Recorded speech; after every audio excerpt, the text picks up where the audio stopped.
Hello students, आज इस video में हम एक्सरसाइज 4.2 से क्वेश्चन नंबर 4 सॉल्व करेंगे। क्वेश्चन नंबर 4 देखिए, सोल्व द फॉलोइंग इक्वेशंस। इस क्वेश्चन में हमें ये इक्वेशन दी गई है, हमें इन्हें सोल्व करना है, यानी इन इक्वेशन में जो वेरिएबल है उनकी वैल्यू हमें निकालनी है। तो ए पार्ट देखिए, इक्वेशन दी गई है 10p इज़ इक्वल टू 100। ठीक है, इस इक्वेशन में वेरिएबल क्या है p, तो हमें p की वैल्यू निकालनी है। अब देखिए p की वैल्यू निकालनी है तो p को हम इसी तरफ रहने देंगे। ठीक है, और ये जो 10 है इसे हम इक्वल टू के दूसरी तरफ ले जाएंगे। ठीक है, अब देखिए 10 जो है p के साथ मल्टीप्लाई हो रहा है। जब मैं 10 को इक्वल टू के दूसरी तरफ ले जाऊंगी तो ये अपोन में आ जाएगा, ये 100 के अपोन में जो है यहाँ पर 10 आ जाएगा। ठीक है, देखिए एक जीरो से एक जीरो कट गई। ठीक है, क्या आया 10, p इज इक्वल टू 10, तो p की वैल्यू क्या आ गई 10। बी पार्ट देखिए, इक्वेशन दी गई है 10p plus 10 is equal to 100। अब इस इक्वेशन में वेरिएबल है p, तो हमें p की वैल्यू निकालनी है। तो देखिए p की वैल्यू निकालनी है तो इसे हम यहीं रहने देंगे, इसके अलावा बाकी सबको हम इक्वल टू के दूसरी तरफ ले जाएंगे। सबसे पहले हम प्लस 10 को इक्वल टू के दूसरी तरफ ले जाएंगे, तो देखिए 10p को हम यहीं रहने देंगे। अब ये प्लस का 10 है, जब मैं इसको इक्वल टू के दूसरी तरफ ले जाऊंगी तो ये माइनस का हो जाएगा। तो देखिए 100 ऐसे ही लिखा, 10 को मैं इक्वल टू के दूसरी तरफ ले आई तो ये माइनस का 10 हो गया। ठीक है, 10p ऐसे लिखेंगे इज इक्वल टू 100 में से 10 माइनस करेंगे, क्या आएगा 90। p की वैल्यू निकालनी है तो p को तो मैं यहीं रहने दूंगी और 10 को इक्वल टू के दूसरी तरफ ले जाऊंगी। 10 p के साथ मल्टीप्लाई में जब इक्वल टू के दूसरी तरफ आएगा तो ये 10 90 के अपोन में आ जाएगा, 90 अपॉन 10। ठीक है, ज़ीरो से ज़ीरो कैंसिल हो गई, 9 अपॉन 1 है, इसे मैं क्या लिख सकती हूँ 9। ठीक है, तो p की वैल्यू क्या आ गई 9। सी पार्ट देखिए, इक्वेशन दी गई है p upon 4 is equal to 5। ठीक है, अब हमें इसमें p की वैल्यू निकालनी है। ठीक है, तो देखिए p की वैल्यू निकालनी है तो p को हम यहीं रहने देंगे, इक्वल टू के इसी तरफ रहने देंगे। ठीक है, और ये जो अपॉन में 4 है इसे मैं इक्वल टू के दूसरी तरफ ले जाऊंगी। ठीक है, अब देखिए अपॉन में 4 है, जब इसे मैं इक्वल टू के दूसरी तरफ ले जाऊंगी तो ये मल्टीप्लाई हो जाएगा 5 इंटू 4। ठीक है, क्योंकि अपॉन में था तो इक्वल टू के दूसरी तरफ ले जाऊंगी तो ये मल्टीप्लाई हो जाएगा। अगर ये 4 यहाँ मल्टीप्लाई में होता तो इक्वल टू के जब दूसरी तरफ ले जाती तो ये अपॉन में आ जाता। ठीक है, ये बात ध्यान रखनी है आपने।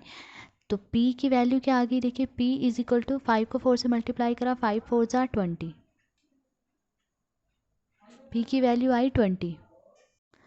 डी पार्ट देखिए, इक्वेशन दी गई है minus P upon 3 is equal to 5। तो देखिए हमें p की वैल्यू निकालनी है, तो माइनस p को मैं यहीं रहने दूंगी। ठीक है, और ये जो अपॉन में 3 है इसे इक्वल टू के दूसरी तरफ ले जाऊंगे। अब देखिए 3 अपॉन में जब इक्वल टू के दूसरी तरफ ले जाएंगे तो ये 5 से के साथ मल्टीप्लाई हो जाएगा, तो 5 इंटू 3। ठीक है, माइनस p ऐसे लिखा, 5 3 ज़ा 15। अब देखिए p की वैल्यू निकालनी है। ठीक है, तो ये जो माइनस है इसे मैं इक्वल टू के दूसरी तरफ ले जाऊंगी। अब देखिए जो माइनस है वो p के साथ मल्टीप्लाई में हो रहा है, जब मैं माइनस को इक्वल टू के दूसरी तरफ ले जाऊंगी तो ये इसके अपोन में आ जाएगा, 15 अपोन में आएगा माइनस। ठीक है, अब देखिए माइनस को अपोन में नहीं लिखते तो मैं उसे 15 के साथ लिख लूँगी, तो यानी p की वैल्यू क्या आ जाएगी -15। ई पार्ट देखिए, क्वेश्चन दी गई है 3p upon 4 is equal to 6। तो देखिए मुझे यहाँ p की वैल्यू निकालनी है। ठीक है, तो मैं 3p को यहीं रहने दूंगी। ठीक है, और ये जो अपॉन में 4 है इसे मैं इक्वल टू के दूसरी तरफ ले जाऊंगी। देखिए 4 जो है अपॉन में जब इक्वल टू के दूसरी तरफ जाएगा तो 6 के साथ मल्टीप्लाई हो जाएगा, 6 इंटू 4। 3p ये ऐसे ही लिखा, इक्वल टू 6 4 ज़ा 24। अब p की वैल्यू निकालनी है तो p को यहीं रहने देंगे, और ये जो 3p के साथ मल्टीप्लाई हो रहा है इसे इक्वल टू के दूसरी तरफ ले जाएंगे। ठीक है, अब देखिए 3p के साथ मल्टीप्लाई हो रहा है, जब इक्वल टू के दूसरी तरफ आएगा तो 24 के अपोन में आ जाएगा, 24 अपॉन 3। ठीक है, तो देखिए 3 1 ज़ा 3, 3 8 ज़ा 24, दोनों 3 से डिवाइड हो गए, तो p की वैल्यू क्या आ गई 8। एफ पार्ट देखिए, इक्वेशन दी गई है 3s इज इक्वल टू -9। अब इसमें s की वैल्यू निकालनी है, तो देखिए s को मैं इक्वल टू के इसी तरफ रहने दूंगी। ठीक है, और ये जो 3 है उसे मैं इक्वल टू के दूसरी तरफ ले जाऊंगी। देखिए 3s के साथ मल्टीप्लाई में हो रहा है, जब इक्वल टू के दूसरी तरफ आएगा तो ये यहाँ अपोन में आ जाएगा। तो देखिए -9 मैंने ऐसे ही लिखा, और जो ये 3 है ये इसके अपोन में आ जाएगा।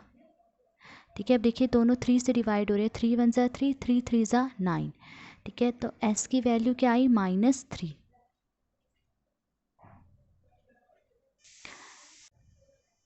जी पार्ट देखिए क्वेश्चन दी गई है 3s + 12 = 0। अब इसमें हमें s की वैल्यू निकालनी है। ठीक है, तो देखिए 3s को मैं इक्वल टू के यहीं रहने दूंगी और ये जो प्लस का 12 है इसे मैं इक्वल टू के दूसरी तरफ ले जाऊंगी। देखिए प्लस का 12 जब इक्वल टू के दूसरी तरफ आ जाएगा तो ये -12 हो जाएगा। अब देखिए 0 है, इसे आप लिखें चाहे ना लिखें। ठीक है, तो जब +12 को मैं इक्वल टू के दूसरी तरफ ले गई तो ये -12 हो गया। अब देखिए s की वैल्यू निकालनी है तो s को मैं यहीं रहने दूंगी और 3 को इक्वल टू के दूसरी तरफ ले जाऊंगी। देखिए 3 s के साथ मल्टीप्लाई में हो रहा है, जब इक्वल टू के दूसरी तरफ आएगा तो ये 3 -12 के अपोन में आ जाएगा। तो -12 के अपोन में क्या आ गया है 3। अब ये दोनों 3 से डिवाइड हो रहे हैं, 3 × 1 = 3, 3 × 4 = 12। तो s की वैल्यू क्या आ गई -4।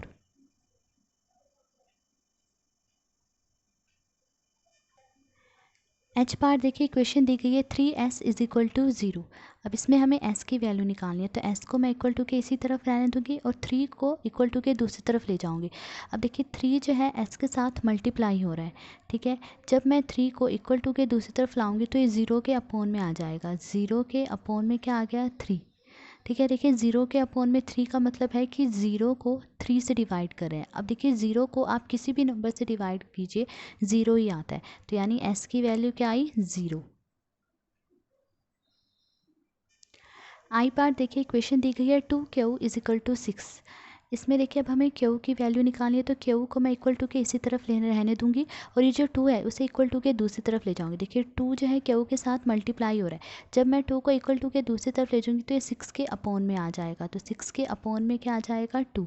ठीक है, अब देखिए दोनों 2 से डिवाइड हो रहे हैं, 2 × 1 = 2, 2 × 3 = 6। तो q की वैल्यू क्या आ गई 3। जे पार्ट देखिए क्वेश्चन दी गई है 2q - 6 = 0। अब इसमें हमें देखिए q की वैल्यू निकालनी है तो 2q को मैं इसी तरफ रहने दूंगी। ठीक है, और जो -6 है इसे इक्वल टू के दूसरी तरफ ले जाऊंगी। देखिए -6 है, जब इक्वल टू के दूसरी तरफ जाएगा तो ये +6 हो जाएगा। तो देखिए 0 मैंने ऐसे ही लिखा, ये -6 इधर आया तो ये +6 हो जाएगा। फिर देखिए 2q ऐसे लिखा 0 + 6 6। अब q की वैल्यू निकालनी है तो q को मैं यहीं रहने दूंगी और 2 को इक्वल टू के दूसरी तरफ ले जाऊंगी। देखिए 2 जो है q के साथ मल्टीप्लाई हो रहा है, जब इक्वल टू के दूसरी तरफ इसे लाऊंगी तो ये 6 के अपोन में आ जाएगा। तो 6 के अपोन में क्या आया 2। देखिए 2 × 1 = 2, 2 × 3 = 6, दोनों 2 से डिवाइड हो गए तो q की वैल्यू क्या आ गई 3।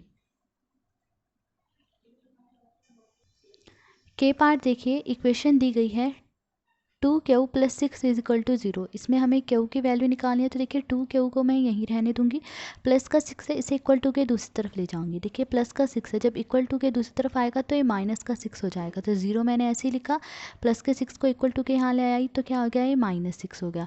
फिर 2q = 0 - 6 क्या आएगा -6 आता है। ठीक है, अब देखिए q की वैल्यू निकालनी है तो q को यहीं रहने दूंगी और 2 को इक्वल टू के दूसरी तरफ ले जाऊंगी। तो देखिए 2 q के साथ मल्टीप्लाई हो रहा है, जब इक्वल टू के दूसरी तरफ इसे लाऊंगी तो ये -6 के अपोन में आ जाएगा। तो -6 के अपोन में आ गया 2। अब देखिए 2 और 6 दोनों 2 से डिवाइड हो रहे हैं, 2 × 1 = 2, 2 × 3 = 6। तो q की वैल्यू क्या आ गई -3। एल पार्ट देखिए क्वेश्चन दी गई है 2q + 6 = 12। ठीक है, अब इसमें हमें q की वैल्यू निकालनी है तो देखिए 2q को मैं यहीं रहने दूंगी इक्वल टू के इसी तरफ। ठीक है, और ये जो प्लस का 6 है इसे इक्वल टू के दूसरी तरफ ले जाऊंगी। तो देखिए प्लस का 6 है, जब इक्वल टू के दूसरी तरफ आएगा तो -6 हो जाएगा, इसका साइन बदल जाएगा। ठीक है, देखिए 12 मैंने ऐसे लिखा, प्लस का 6 इक्वल टू के दूसरी तरफ लाए थे -6 हो गया। 2q = 12 में से 6 माइनस करेंगे 6 आया।